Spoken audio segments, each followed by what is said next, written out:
Hello friends, નમસ્કાર. ધોરણ 9 English grammar. મિત્રો, તમને એમ થશે કે મેડમે વચ્ચેથી ગ્રામર કેમ લીધું? તો આપણે જે 7મો પાઠ ભણ્યા એની જે મેં વર્કબુકની PDF મૂકી હતી એમાં એક એક્સરસાઇઝ છે ડાયરેક્ટ ઇનડાયરેક્ટ. ડાયરેક્ટમાંથી ઇનડાયરેક્ટમાં ફેરવવો વાક્યોને. તો આપણે આ ચેપ્ટર તમારા માટે નવું છે, તો એને ડાયરેક્ટ કથનમાંથી ઇનડાયરેક્ટ કથનમાં કેવી રીતે ફેરવવું એ તમને સમજ ન પડે. પછી તમે સમજ્યા વિના ખાલી મેં તમને જે લખાવ્યું છે એનો બેઠો ઉતારો કરો, એ ક્યાંક રટ્ટો મારવામાં ભૂલી જઈએ તો તકલીફ થાય.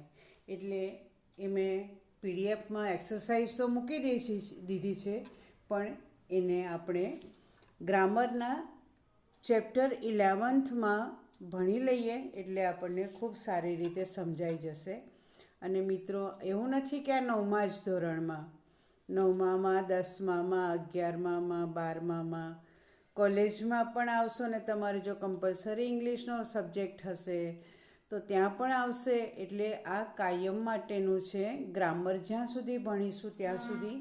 અને આપણે વાતચીતની ભાષામાં પણ જ્યારે ઇંગ્લિશ બોલવાનું થશે તમારે, ત્યારે પણ તમને આ ખૂબ કામ લાગશે. એટલે મિત્રો, જે આ ડાયરેક્ટ એન્ડ ઇનડાયરેક્ટ સ્પીચ યાની કે પ્રત્યક્ષ અને પરોક્ષ કથન ને બરાબર સમજી, થોડુંક અઘરું છે, થોડીક અટપટી રચના છે, એટલે ખૂબ ધ્યાનથી સાંભળી અને સમજજો. તમે વાંચશો ને તો પણ આમ થોડુંક ખ્યાલ નહીં આવે કે કેવી રીતે ફેરવવામાં આવે છે. તો હું તમને ઘણી બધી 2-3 વખત સમજાવીશ. એકનું એક વાક્યને બીજી રીતે ફેરવીને. પણ ન સમજાય તો તમે મને કોમેન્ટમાં પાછું લખજો. લખશો ને તમે મને તો કોઈ ઓબ્જેક્શન નહીં લેવું, નહીં કે મેડમે સરને વાત કરીને અમને સર ટેલિગ્રામમાંથી ટર્મિનેટ કરશે, નહીં કરે. તમને ન સમજાય તો તમે ફોન તો આપણે કરી નહીં શકો, રૂબરૂ મળી નહીં શકીએ, તો તમે કોમેન્ટમાં લખજો મિત્રો કે મેડમ ફરી સમજાવો.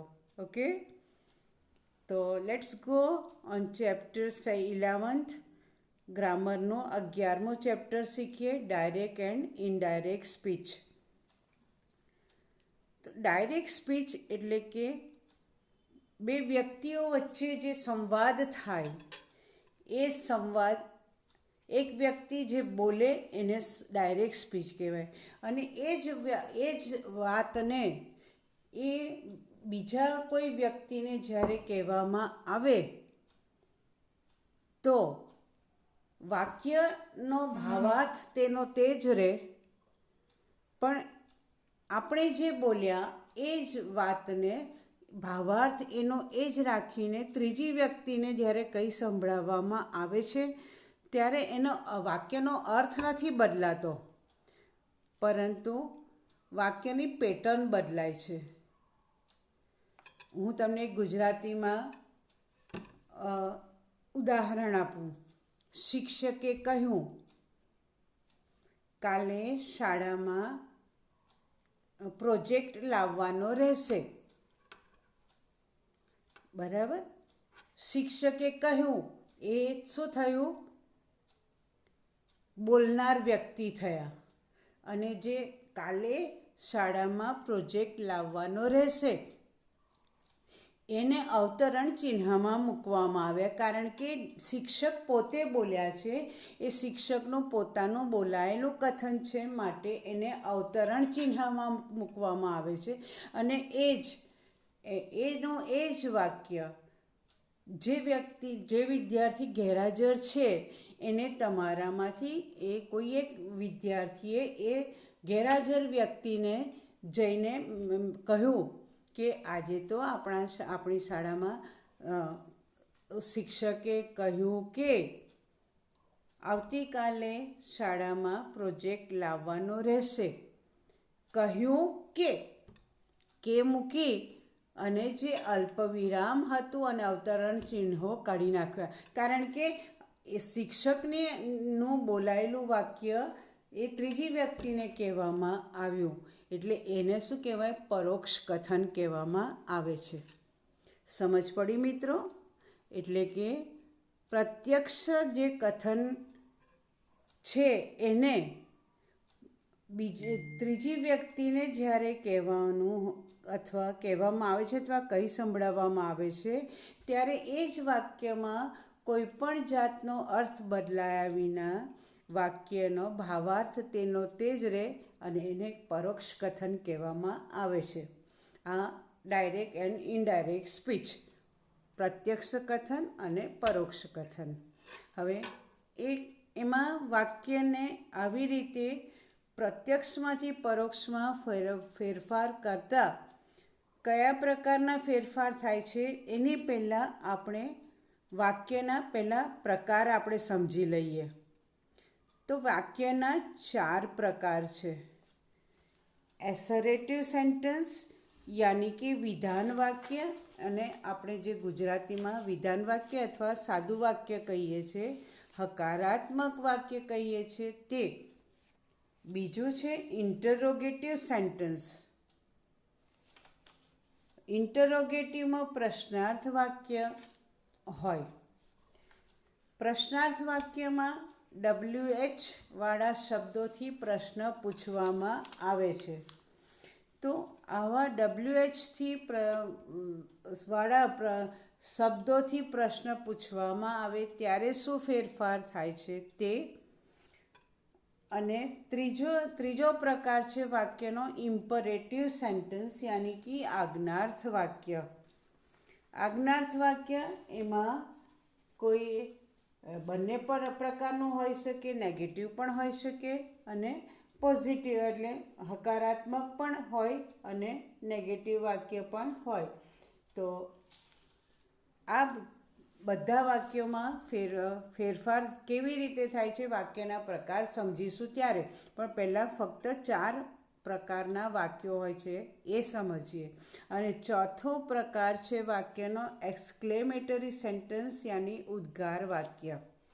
હવે આ 4 પ્રકારના વાક્યમાં દરેક કાળ પ્રમાણે કેવી રીતે ફેરફાર કરવામાં આવે છે. સાદો વર્તમાન કાળ, સાદો ભૂતકાળ, સાદો ભવિષ્યકાળ.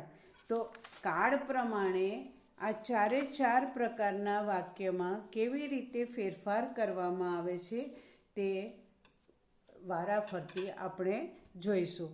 તો let's go for the assertive sentence યાની કે વિધાન વાક્ય. તો વિધાન વાક્યમાં હકારાત્મક પણ હોય એટલે કે સાદું વાક્ય પણ હોય અને નકારાત્મક પણ વાક્ય હોય. તો બંનેમાં ક્યારેક કેવા પ્રકારનો ફેરફાર કરવામાં આવે છે એ આપણે જોઈએ. તો એસરેટિવ સેન્ટન્સમાં મેં તમને આગળ કીધું એ પ્રમાણે કાળ પ્રમાણે ફેરફાર કરવામાં આવે છે. પહેલાં છે સાદો વર્તમાન કાળ યાની કે સિમ્પલ પ્રેઝન્ટ ટેન્સ, બીજો છે સાદો ભૂતકાળ સિમ્પલ પાસ્ટ ટેન્સ અને ત્રીજો છે સાદો ભવિષ્યકાળ સિમ્પલ ફ્યુચર ટેન્સ. તો હવે આ કાળ પ્રમાણે કેવી રીતે ફેરફાર થાય છે અથવા એમાં કયા પ્રકારના નિયમો એમાં લાગુ પડે છે એ આપણે જોઈએ. તો ડાયરેક્ટ યાની કે પ્રત્યક્ષ કથનમાંથી ઇનડાયરેક્ટ યાની કે પરોક્ષ કથનમાં વાક્યોનું રૂપાંતર કરવા મુખ્ય 2 ઉપયોગી નિયમો ગણાવી શકાય. તો પહેલો નિયમ છે કાળમાં પરિવર્તન. કાળમાં પરિવર્તન યાની ચેન્જ ઓફ ટેન્સીસ. આપણે 3 કાળ જોયા ને એ પ્રમાણે. અને ત્યાર પછી સર્વનામોનું પરિવર્તન. સર્વનામ એટલે I, we, you, he, she, it, is અને અરે, ઇટ અને ધે. આ સર્વનામો. તો કેટલીક વખત નામની જગ્યાએ સર્વનામ કેવી રીતે મૂકવું, પછી કાળ પ્રમાણે કેવી રીતે ફેરફાર થાય છે. તો અહીંયા ઉદાહરણ આપેલું છે. ઉદાહરણ છે હી સેઝ. આ જે સેઝ છે ને એને બ્લોકમાં મૂક્યું છે. તેમણે કહ્યું અથવા તેણે કહ્યું. એના પર હી સેઝ પછી શું મૂક્યું છે? અલ્પવિરામ. અલ્પવિરામને શું કહેવાય મિત્રો ઇંગ્લિશમાં? કોમા. અને હી સેઝ હી રાઇટ્સ વેલ. તે બહુ સારું લખે છે. એ આગળ મેં તમને કહું ને કે ડાયરેક્ટ સ્પીચને જે બોલેલા હોય એ વ્યક્તિની વાક્યને અવતરણ ચિહ્નમાં યાની કે અવતરણ ચિહ્નો એટલે કે ઇન્વર્ટેડ કોમાઝમાં મૂકવામાં આવે છે. હવે તમે આજે બે વાક્યમાં બે ભાગ પડ્યા છે ને, હી સેઝ, તો આ રિપોર્ટિંગ વર્બ એટલે કહ્યું, તેણે કહ્યું, એટલે જે વ્યક્તિ બોલે છે, સેઝ, ટોલ્ડ, આસ્ક, એ બધા શું કહેવાય? Reporting verb. અને જે વિધાન બોલાયું છે એને ડાયરેક્ટ સ્પીચ. હી રાઇટ્સ વેલ એ ડાયરેક્ટ સ્પીચ કહેવાય અને he says A reporting verb એટલે કે કોણ બોલે છે એ રિપોર્ટિંગ વર્બ. એટલે કે રિપોર્ટિંગ વર્બનું એબ્રિવેશન યાની કે ટૂંકું રૂપ. આપણે જે શોર્ટ ફોર્મ બોલતા હતા ને મિત્રો, 8મા ધોરણ સુધી તમે આવા બધા શબ્દો શીખ્યા હશો, પરંતુ આપણે જેમ જેમ આગળ ભણતા જઈશું એમ એમ શબ્દો બદલાતા રહેશે. તો જેમ આપણે પહેલાં કેવું બોલતા હતા, વિરોધી શબ્દ હોય, right opposites of this sentence અથવા એડજેક્ટિવ. તો એટલે કે ઓપોઝિટ યાની કે વિરોધાર્થી. તો ઇંગ્લિશમાં આપણે હવે 9મા અને 10મા ધોરણમાં ઓપોઝિટ નહીં બોલીએ. વિરોધાર્થી શબ્દને એન્ટોનિમ અને સમાનાર્થી શબ્દને રાઇમિંગ વર્ડ્સ, રાઇમિંગ નહીં તો રાઇમિંગ વર્ડ્સ જુદા આવે. સમાનાર્થી શબ્દને સિનોનિમ બોલવામાં આવે છે. ફરી રિપીટ કરું છું, સમાનાર્થી શબ્દને સિનોનિમ અને વિરોધાર્થી શબ્દને એન્ટોનિમ. પરીક્ષામાં પણ ઓપોઝિટ નહીં આવે, એટલે આ વસ્તુ ધ્યાન રાખવાનું. એવી જ રીતે આપણે શોર્ટ ફોર્મ બોલતા હતા ને, ટૂંકું રૂપ, તો ટૂંકું રૂપ અહીંયા નથી બોલાતું. શું બોલાવવામાં આવે છે?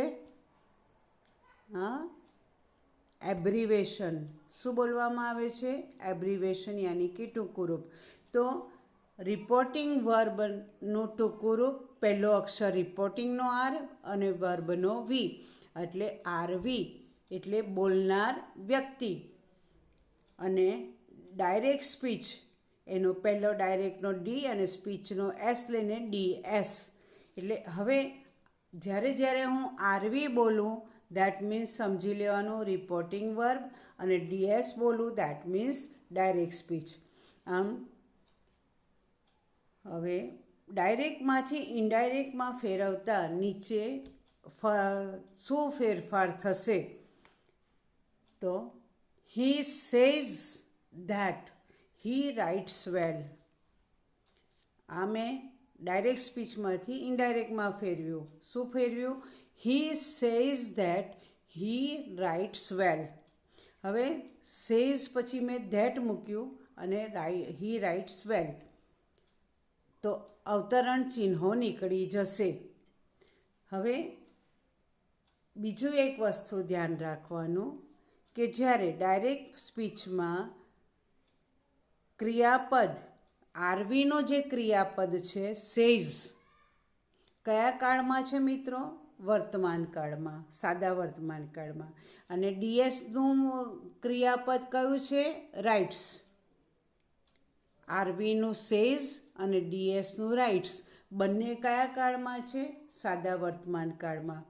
એટલે મેં જ્યારે આમાં એનું ઉદાહરણ નથી આપ્યું, નીચે આપેલા છે, પણ હું તમને સમજાવું છું કે આ વાક્યને જ્યારે મેં ડાયરેક્ટમાંથી ઇનડાયરેક્ટમાં ફેરવ્યું ત્યારે he says that he writes well. બરાબર?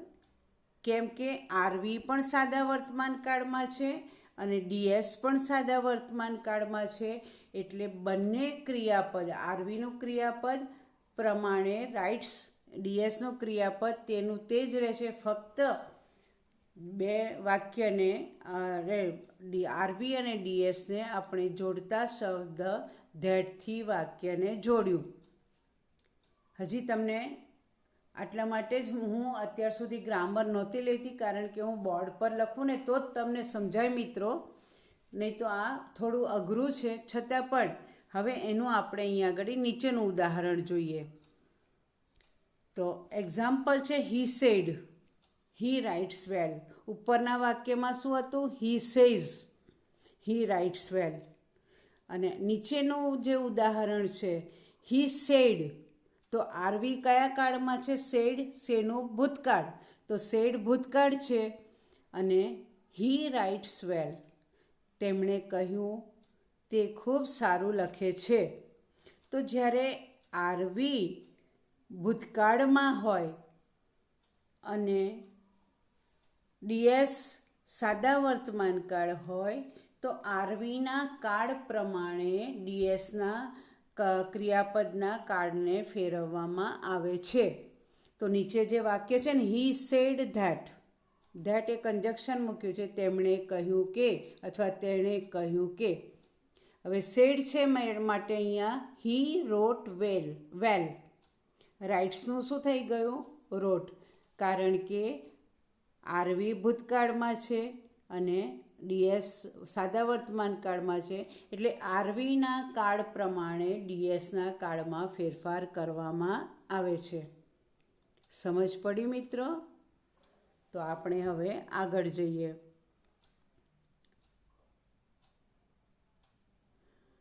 આગળ તમને આમાં સમજાવી દઉં વિશ્લેષણ યાની એક્સપ્લેનેશન. મેં જે તમને સમજાવ્યું તે કે ડાયરેક્ટ સ્પીચમાં આરવી સાદા ભૂતકાળમાં છે, એટલે સેડ પછી કોમા છે, અલ્પવિરામ એટલે કોમા છે, અને ડાયરેક્ટ સ્પીચને અવતરણ ચિહ્ન યાની કે ઇન્વર્ટેડ કોમાઝમાં મૂકવામાં આવેલા છે.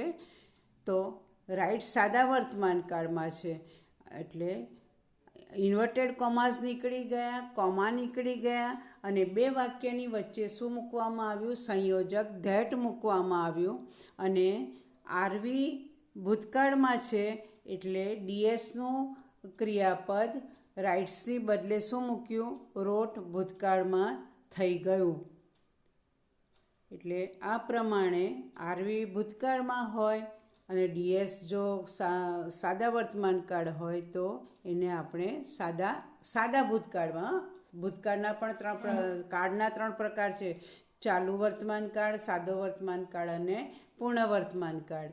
એટલે એ પણ મેં તમને આગળ 8મામાં પણ સમજાવ્યું હતું કે પૂર્ણ ભૂતકાળ એટલે જ્યારે એમાં ફેરવવામાં આવે છે ત્યારે શેમાં મૂકવામાં આવે છે? પાસ્ટ પાર્ટિસિપલમાં મૂકવામાં આવે છે.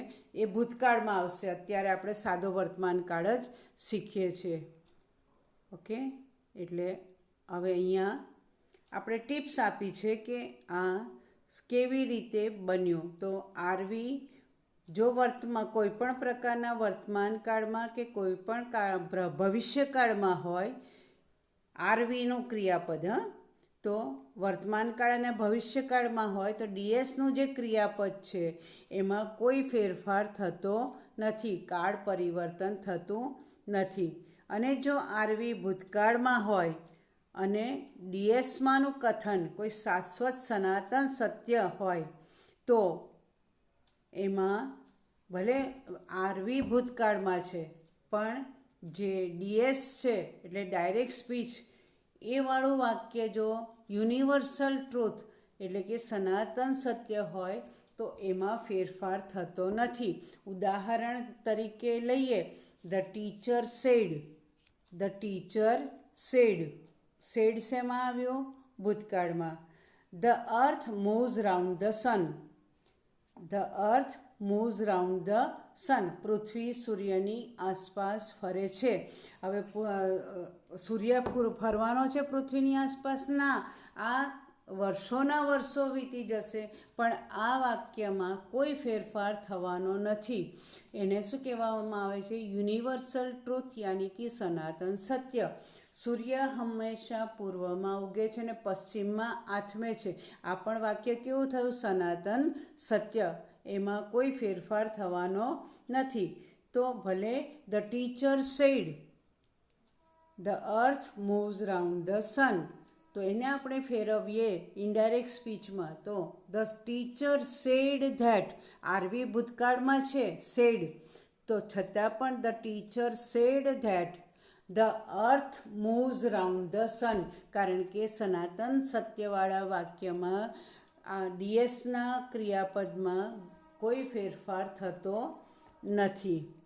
અને એ સિવાય જે કાળમાં ફેરફાર થાય છે એ નીચે નિયમો આપ્યા છે એ પ્રમાણે કરવામાં આવશે. તો હવે કયા નિયમો અહીંયા આપણે જોઈએ? આરવી કોઈપણ પ્રકારના વર્તમાનકાળ કે ભવિષ્યકાળમાં હોય તો ડીએસનો જે કાળ છે એમાં પરિવર્તન કરવામાં આવતું નથી. પછી બીજો નિયમ, આરવી જો કોઈપણ પ્રકારના ભૂતકાળમાં હોય અને જો ડીએસ સનાતન સત્યવાળું વાક્ય હોય તો એમાં ફેરફાર થતો નથી. ત્રીજું, આરવી કોઈપણ પ્રકારના ભૂતકાળમાં હોય તો ડીએસનું જે સાદા વર્તમાન કાળનું વાક્ય છે કે ક્રિયાપદ છે એને સાદા ભૂતકાળમાં ફેરવવામાં આવે છે. ઓકે, ઉદાહરણ છે સિમ્પલ પ્રેઝન્ટમાં હી રાઇટ્સ અને એને આપણે સાદા ભૂતકાળમાં હી રોટ. ઓકે, હવે ડીએસ જો સાદા ભૂતકાળમાં હોય અને આરવી પણ જો સાદા ભૂતકાળમાં હોય, બંને આરવી અને ડીએસ બંને જો ભૂતકાળમાં હોય તો એને ડીએસનું જે કાળ ક્રિયાપદ છે એને પૂર્ણ ભૂતકાળમાં ફેરવવામાં આવે છે. તો એનું ઉદાહરણ છે હી રોટ, હી સેડ, હી રોટ વેલ. બરાબર, તો સેડ અને રોટ બંને સાદું ભૂતકાળ થઈ ગયો. હવે બંને સાદા ભૂતકાળ છે એટલે જે ડીએસનું ક્રિયાપદ છે એને પૂર્ણ ભૂતકાળમાં ફેરવવામાં આવશે, એટલે પાસ્ટ પાર્ટિસિપલ. તો હી રોટની જગ્યાએ શું થઈ જશે? હી હેડ રિટન વેલ. ઓકે, હવે ભવિષ્યકાળ. ભવિષ્યકાળમાં કેવી રીતે ફેરફાર થાય છે? તો ડીએસમાં જે આવતા અન્ય સહાયકારક ક્રિયાપદો છે, સહાયકારક ક્રિયાપદો 8મા ધોરણમાં આપણે બીજા સેમેસ્ટરમાં બીજા ચેપ્ટરમાં મોડલ વર્બ શીખ્યા હતા ને, એમાં શીખ્યા હતા કયા કયા? Can, May, might, should. બરાબર, તો આ બધા જે છે એ સહાયકારક ક્રિયાપદોમાં ડીએસમાં કેવી રીતે ફેરફાર થાય છે? તો શેલનું શુડ, વિલનું વુડ, મેનું માઇટ અને કેનનું કુડ. હવે તો પહેલાં એવું હતું, મેં તમને 8મા ધોરણમાં કહ્યું હતું કે જ્યારે અમે ભણતા હતા ત્યારે આઈને વીની સાથે હંમેશા સેલ વપરાતું હતું. હવે આ જે ભવિષ્યકાળના જે સેલ અને વિલ રૂપો છે એમાં બદલાવ આવી ગયો છે અને બધા જ સર્વનામોની સાથે વિલ મૂકવામાં આવે છે. અને જો સેલ હોય તો શું થઈ જાય? સેલ અને વિલ બંનેનું શું કરવામાં છે? વુડ કરવામાં આવે છે. શેલનું શુડ કરો તોય વાંધો નહીં, પણ બંનેનું સેલ ને વિલનું બંનેનું વુડ પણ કરવાનું હાલના તબક્કે વધારે પ્રચલિત છે. ઓકે, તો આમ કાળમાં ફેરફાર થાય છે. પછી આરવી પ્રમાણે ડીએસના કાળમાં ફેરફાર થાય છે અને સહાયકારક ક્રિયાપદોમાં કેવી રીતે ફેરફાર થાય છે હવે આપણે એક્ઝામ્પલ પર જઈશું ત્યારે જોઈશું. પરંતુ હવે હજી આપણે ઉપરના બે જે નિયમો શીખ્યા ને કે પ્રત્યક્ષમાંથી પરોક્ષમાં ફેરવતા મુખ્ય બે કાળ અને બીજો છે સર્વનામમાં ફેરફાર થાય છે. તો હવે અહીંયા સર્વનામમાં કેવી રીતે ફેરફારો થાય છે. ડીએસમાં જે આપ્યું હોય કર્તા એને ડીએસમાં સર્વનામમાં કેવી રીતે ફેરફાર થાય છે. તો ડીએસ પહેલો નિયમ છે. ડીએસના પહેલો પુરુષના કયું સર્વનામ? પહેલો પુરુષ એકવચનમાં આઈ. તો આઈનું શું થઈ જાય છે? મી, માય, માઇન અને માય સેલ્ફ. આ બધા જ આગળ આપણે સર્વનામના જ રૂપો છે, પણ મી ક્યારે વપરાય, માય ક્યારે વપરાય, માઇન ને માય સેલ્ફ ક્યારે વપરાય એ તમને 10મા ધોરણમાં આવશે. પણ આ પણ આઈના સર્વનામમાં મી પણ આવી શકે, એટલે આઈ તો બદલાઈ જ જાય. પણ ધ ટીચર સેડ, હું તમને ઉદાહરણ આપું. The teacher said I read the story. I, તો આઈની જગ્યાએ મારે સર્વનામમાં ફેરફાર કરવો હોય, અહીંયા તો બીજી રીતે થશે, કારણ કે શિક્ષક પોતે જ બોલે છે. પણ એ અત્યારે તમને એ નહીં સમજાય, પરંતુ આ જે રીતે પહેલા પુરુષ એકવચનનું રૂપ આઈ છે, એનું સર્વનામનું રૂપ મી, માય, માઇન અને માય સેલ્ફ થઈ જશે. તો અને પહેલા પુરુષનું બહુવચનનું રૂપ વી, તો અસ, અવર અને અવર્સ અથવા અવર સેલ્વ્સ એમાં રૂપાંતર થાય છે. અને આરવીના કરતા યાની કે સબ્જેક્ટ. સબ્જેક્ટ એટલે આપણો ભણવાનો સબ્જેક્ટ નહીં, ભણવાનો સબ્જેક્ટ નહીં. કરતા એટલે વાક્યમાં મુખ્ય જે કરતા છે એને સબ્જેક્ટ કહેવામાં આવે છે. Subject English subject, maths subject એ નહીં. ક્રિયાનો કરનાર એટલે કે કરતા, ઇંગ્લિશમાં એને સબ્જેક્ટ કહેવામાં આવે છે.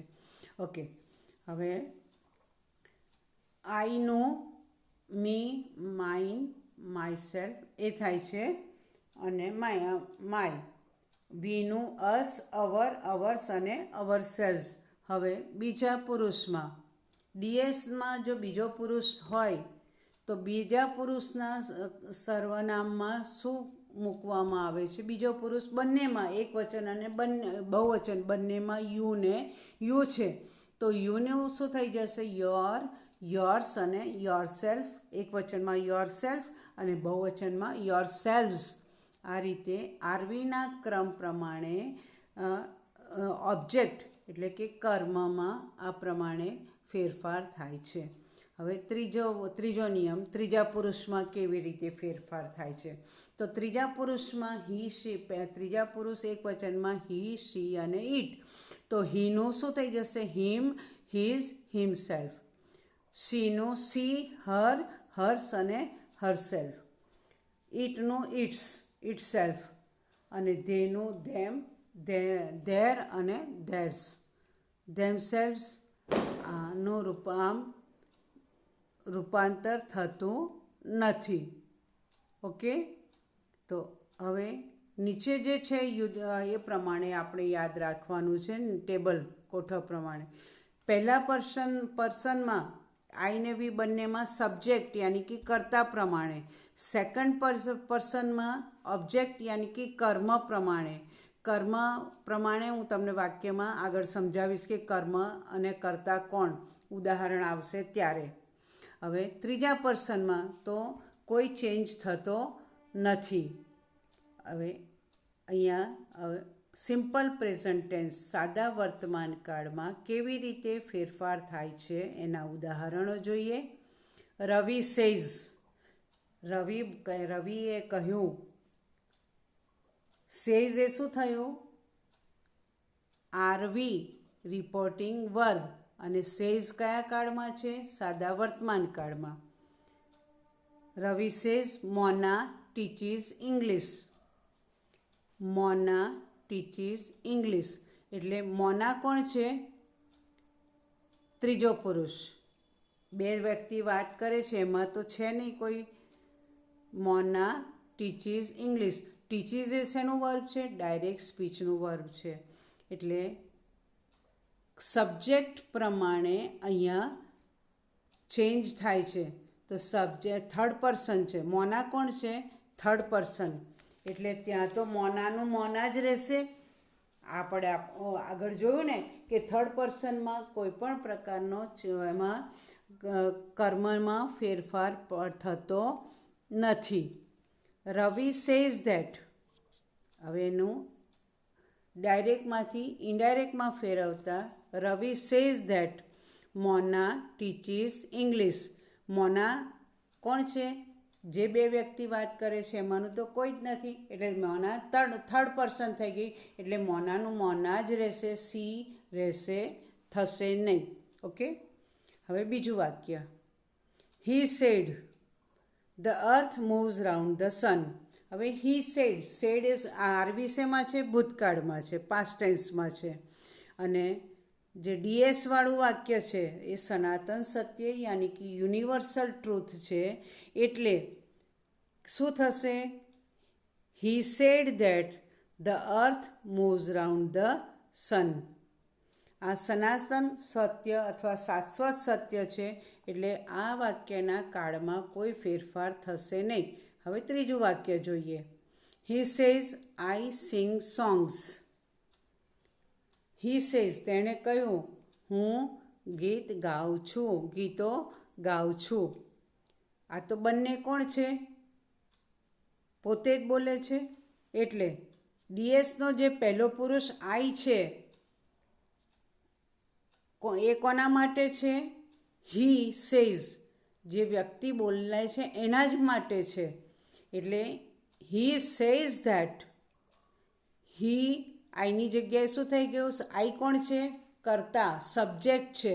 એટલે આઈ કર્તા છે માટે હીનું શું થઈ ગયું? આઈનું શું થઈ ગયું? હી. હવે સમજ પડી મિત્રો? મેં તમને કહ્યું હતું કે હું તમને જ્યારે વાક્ય આવશે ત્યારે સમજાવીશ. તો આઈનો અહીંયા આગળ છોકરો બોલે છે અને પોતાના જ માટે બોલે છે. માટે હી સિંગ્સ વેલ. એટલે સબ્જેક્ટ બદલાઈ ગયો. આઈનું શું થઈ ગયું? સર્વનામ હી. અને સિંગ્સનું સિંગ્સ, કારણ કે સેઝ છે સાદો વર્તમાનકાળ માટે એનું એ જ ડીએસનું રૂપ ક્રિયાપદનું રહેશે. તો he says that he sings well. He sings songs. Sorry. ચોથું વાક્ય. You say to me. You say to me પછી કોમા. હવે આમાં પછી સમજાવું. યુ આર ક્લેવર. તેણે મને કહ્યું તું હોશિયાર છે. હવે યુ સે ટુ મી. મી એ કોણ થઈ? યુ કોણ છે? સબ્જેક્ટ છે. અને મી કોણ છે? ઓબ્જેક્ટ. એટલે કે કર્મસૂચક શબ્દ. કર્તા સૂચક શબ્દ યુ અને મી એ કર્મસૂચક શબ્દ યાની કે ઓબ્જેક્ટ છે. એટલે મને જ કહ્યું યુ આર વેલ. હવે જ્યારે એને આપણે ઇનડાયરેક્ટમાં ફેરવીએ છીએ ત્યારે સેની જગ્યાએ શું મૂક્યું? ટેલ. યુ ટેલ મી. હવે અહીંયા સેની પછી ટુ મી હતું ને. જ્યારે ટેલ, આસ્ક અને ઘણા બધા જેમ જેમ આવતા જશે એમ હું તમને સમજાવી જઈશ. તો જ્યારે સેની પછી કર્મસૂચક શબ્દ હોય, યુ સે ટુ મી અથવા you say to Sheela, you say to Mahesh, તો એ મહેશ, શીલા, મી આ બધા કર્મસૂચક શબ્દો થયા. માટે ટેલ પછી ટુ મૂકવામાં આવતો નથી. યુ ટેલ મી. અને ધેટ તો આવશે જ. બે વાક્યોને જોડવા માટેનો સંયોજક છે આમાં ધેટ. તો યુ ટેલ મી ધેટ. હવે મને જ કહ્યું એટલે હું બોલું છું ને. તો હું બોલું છું આઈ એમ ક્લેવર. યુનું શું થઈ ગયું? આઈ થઈ ગયું સર્વનામ. તેણે મને કહ્યું હું હોશિયાર છું. હું હોશિયાર એટલે આઈ. અને આઈની સાથે કયું ક્રિયાપદ આવશે? એમ. યુ આઈ આર આવે ન આવે. એટલે સર્વનામ પ્રમાણે આપણે ટુ બીનું ક્રિયાપદનું રૂપ મૂકવાનું છે. એટલે આઈ એમ ક્લેવર. એટલે ડીએસનો જે બીજો પુરુષ હતો એ ઓબ્જેક્ટ પ્રમાણે સર્વનામ બદલાઈ ગયું. એટલે શું થઈ ગયું? યુની બદલે આઈ થઈ ગયું. મિત્રો, હવે તમને આમાં સમજાયું તો હશે જ કે આ બહુ પેજ આગળ જતું રહ્યું. હા, ઓકે, આવી ગયા. આપણે પાછા મૂળ પેજ પર આવી ગયા. પેજ નંબર 45 પર થોડુંક સ્ક્રોલ કરવામાં આગળ જતું રહ્યું હતું.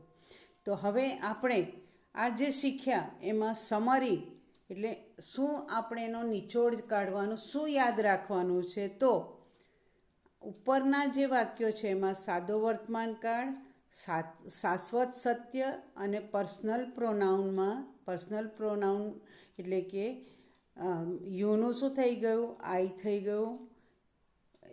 એ પ્રમાણે પર્સનલ પ્રોનાઉન્સમાં રૂપાંતર કરવામાં આવે છે.